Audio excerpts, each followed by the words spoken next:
check out this video.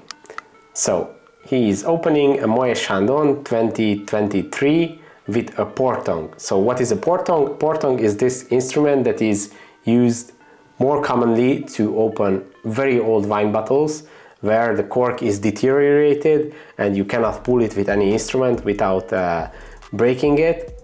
And in these cases you can use this port tong to heat up the neck of the bottle, and then by cooling it down very fast the neck breaks. It creates a very clear cut breakage and you can remove the whole neck without bothering with the cork. But in the comment section of this video everybody is angry. Why is he doing it with a Moët Chandon, a new champagne which has a very healthy cork? He could have just popped the bottle simply, and it wasn't necessary for the port tong to be used. Well, yes, but isn't this more fun? I don't know, people are trying to gatekeep the whole wine industry and want to show their knowledge. I'm sure that lots of these people who comment in the comment section that this is not the proper way to use the port tong are just trying to show that they know what the port tong is. But realistically, do we want the wine industry to grow and bring more people to show how interesting it is and to have fun? Or are we trying to be pretentious and follow the rules and don't do any fun things? Obviously, it wasn't necessary, but I'm sure that for the people that are there for this wine tasting and enjoying this event, this was a lot more fun to see than just pulling the cork normally. It doesn't do any harm, but it increases the engagement. And an exhibit for my reasoning that this is for fun and people enjoy it is the actual views on this video. It got millions of views. Why? Because it's interesting and people enjoy looking at it. So yeah, open any bottle with a port tong if you want. Have fun. Hello everyone, this is the 4th episode of the reaction series, Winemaker Reacts, and we are going to have some fun today and enjoy some interesting videos. Let's start or continue with this cool video of these classical Italian wine windows from the 16th century, these Renaissance wine windows. These are very cool things. They became popular in the 16th century in Italy, mostly around Florence or Firenze. Actually, not a lot of people know that the original reason for these wine windows was to basically tax evasion.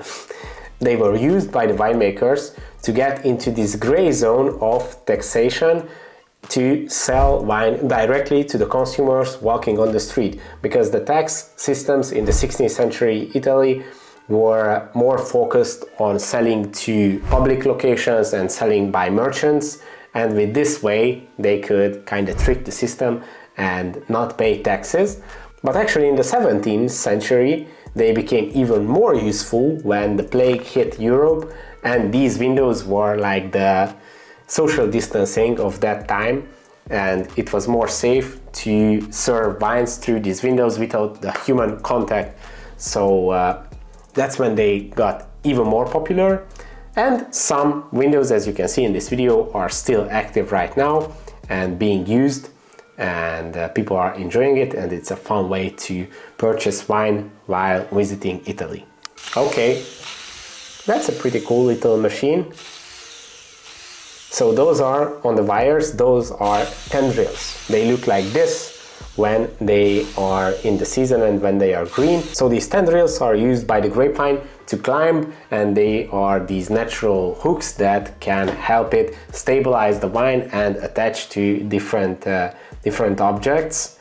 They are actually deformed stems of the grapevine.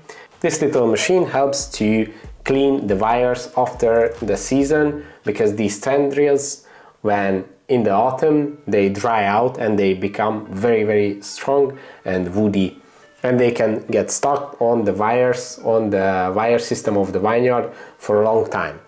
While this video is pretty cool and interesting, this is not a really common strategy to do, because technically they don't really mess with your vineyard. They are not a huge problem. Only if they attach two wires into each other, then it can get stuck, but you can just remove them when you do the winter pruning.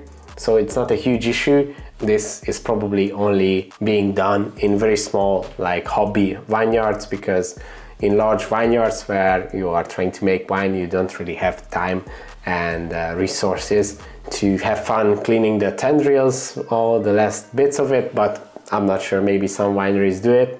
Okay, this next one is a pretty sad video. So this happened in 2023 in São Lourenço de Bairro in Portugal, where two huge wine tanks were destroyed, exploded, and 2.2 million liters of wine was spilled, which is almost 3 million bottles of wine. It was a huge disaster.